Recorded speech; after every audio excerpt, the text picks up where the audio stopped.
안녕하세요. 보이스와 긴티스의 경제재생산 이론, 상응원리. 이 강의는 이어지는 두 개의 강의로 만들었는데요.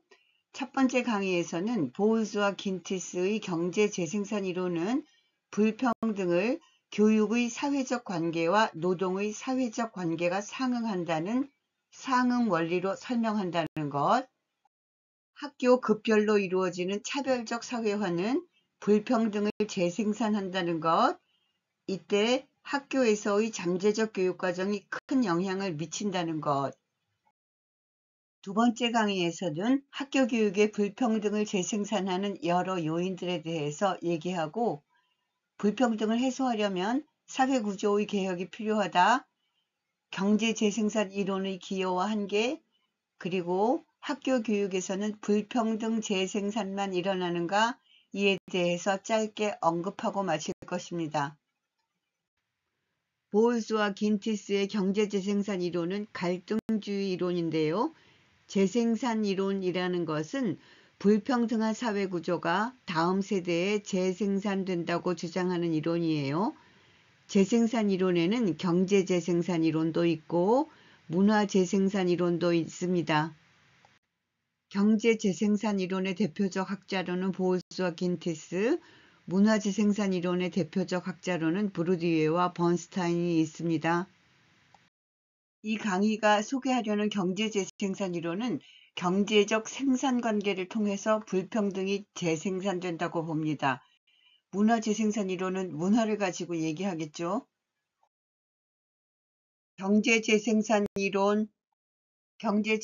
이론의 대표적 학자 보울스와 긴티스, 대표 저술은 자본주의 미국 사회의 학교 교육이고요. 이 저서는 자본주의 사회의 모순을 확대 재생산하는 학교 교육을 정치 경제학적으로 분석한 책입니다. 이들은 마르크스의 상하부 구조론에 근거해서 자신들의 이론을 전개하고 있는데요. 마르크스의 상하부 구조론 아시죠? 하부 구조, 즉 토대인 경제가 상부 구조, 즉 경제가 아닌 다른 것들을 결정한다고 하는 경제결정론이에요.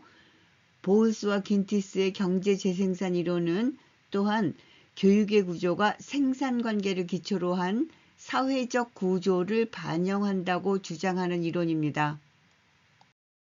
보울스의 글을 인용하는 것으로 시작할까요? 미국 내에서 학교가 발전하는 것은 평등화를 추구하려는 노력의 일환으로서가 아니라 오히려 자본가들의 욕구를 채워줄 훈련되고 능숙한 노동력을 공급하려는 것이며, 또한 정치적 안정이라는 이해관계 속에서 사회적 통제를 위한 메커니즘을 제공하려는 것이다. 미국 내에서 학교가 발전하는 것, 그 이유는 짧게 훈련되고 능숙한 노동력의 공급, 사회적 통제를 위한 메커니즘 제공. 갈등주의 맞죠?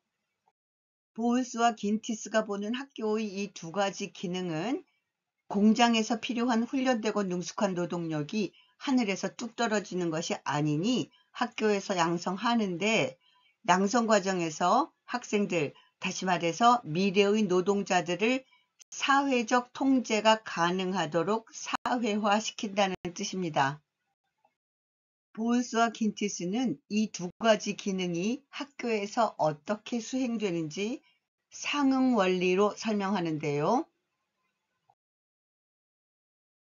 그게 뭔지 알아야죠. 상응 원리, 코레스폰던스 프린시플. 상응 원리가 뭐냐? 학교에서 미래의 노동자를 양성하는데 학교가 학생들이 미래에 일하게 될 공장, 근무지, 직장과 여러 면에서 일치한다는 뜻입니다.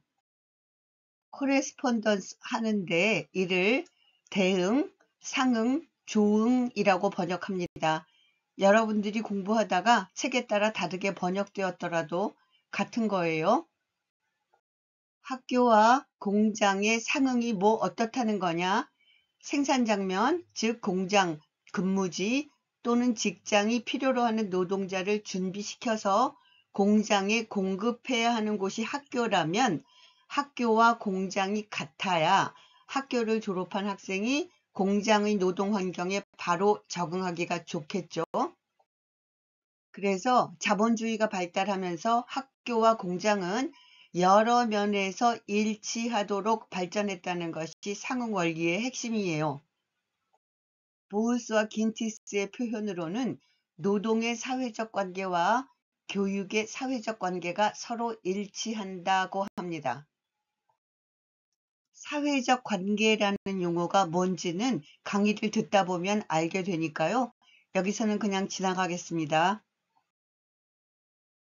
노동의 사회적 관계, 공장에는 누가 있나요? 단순 노동자도 있고 중간 관리자도 있고 고위 관리자도 있죠. 노동자가 하는 일은 뭔가요? 제 시간에 출근해서 지시에 따라서 규칙을 잘 지키면서 일을 하는 거죠. 다른 사람들도 마찬가지예요. 자신의 일을 하는데 이들이 하는 일이 필요로 하는 지식이나 기술의 종류, 수준이 다릅니다. 그거 우리가 다 알고 있는데요. 지식이나 기술 그런 거 말고도요. 각 위치에 따라서 필요한 태도나 인성 특성도 달라요. 필요한 태도와 인성 특성을 보면 단순 노동자에게는 근무지의 규칙을 준수하고 상사의 지시에 따르고 시간 엄수하고 기계적 작업 방식에 순응하는 태도가 필요합니다. 중간 관리자는 누가 직접적으로 감독하지 않아도 스스로 업무를 수행할 수 있어야 하고요. 어느 정도는. 고위 관리자에게는 독립적으로 사고하고 작업할 수 있는 능력, 의사결정 능력, 그리고 자율적으로 내면화된 기준에 따라 행동하는 능력이 있어야 합니다. 단순 노동자, 중간 관리자, 고위 관리자, 이들의 관계는 생산 작업장의 사회적 관계예요. 이들 각각 위치에 따른 통제권과 자율권의 정도를 보면 단순 노동자는 작업 과정에 대한 통제권과 자율권이 낮죠. 거의 없죠.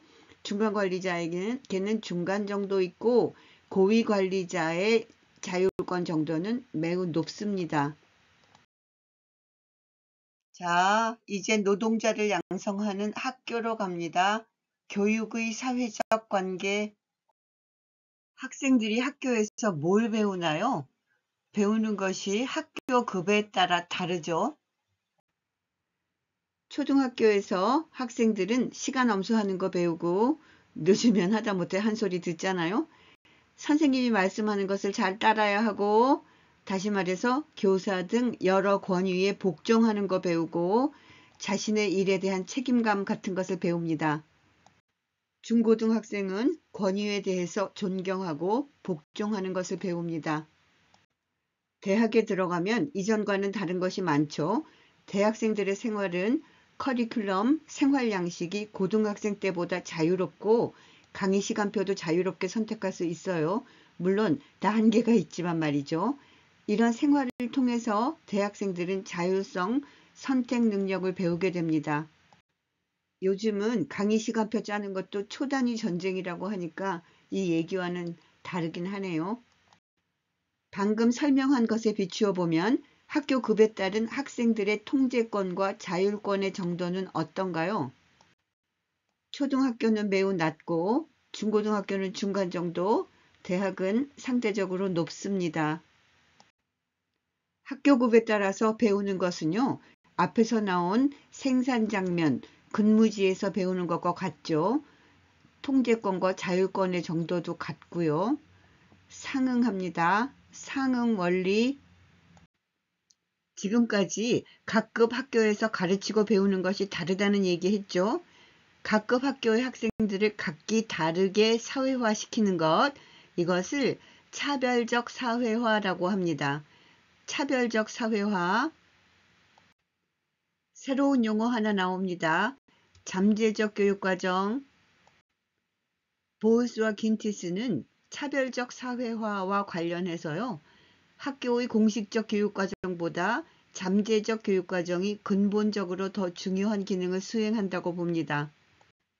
설명이 좀 필요하죠.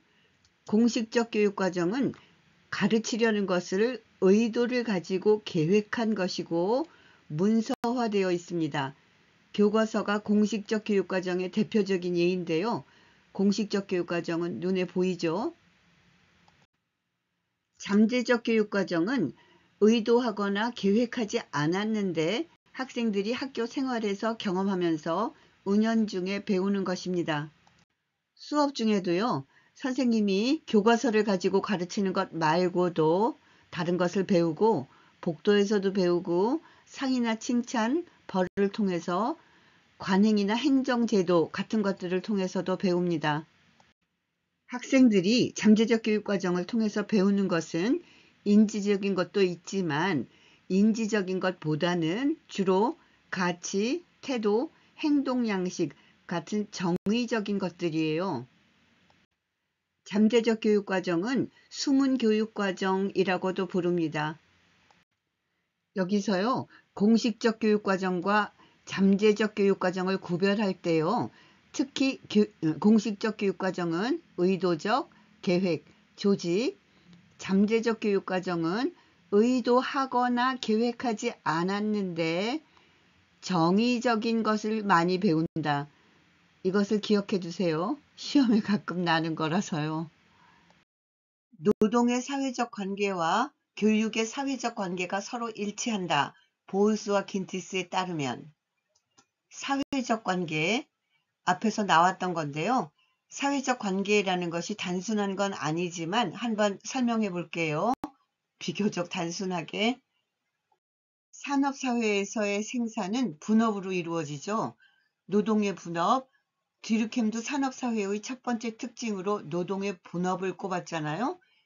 공장에는 고위관리자, 중간관리자, 단순 노동자가 있습니다. 노동의 분업에 따른 서열 분화, 분업이에요. 위계적인.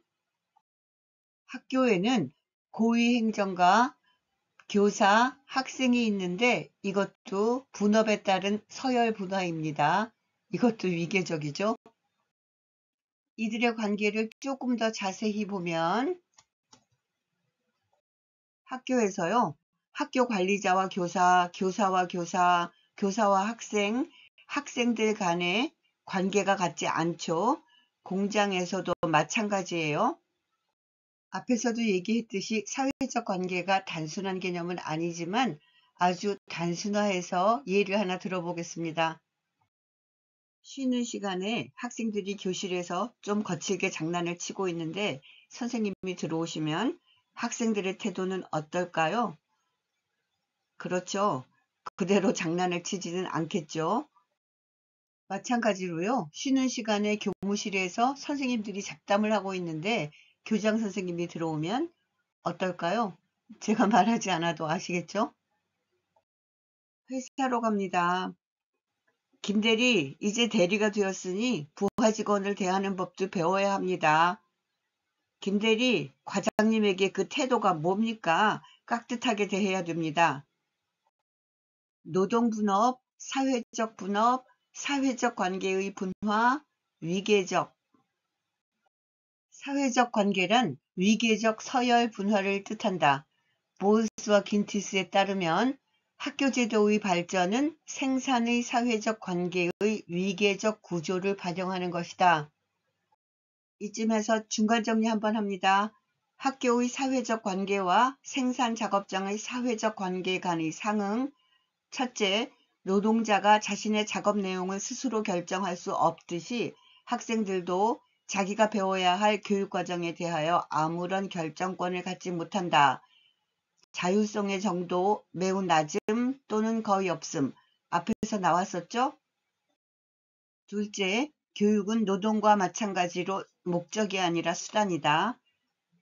노동자는 월급 타려고 일하고 학생은 졸업장을 따기 위해서 공부하는데 그렇게 되면 노동도 공부도 재미가 없죠.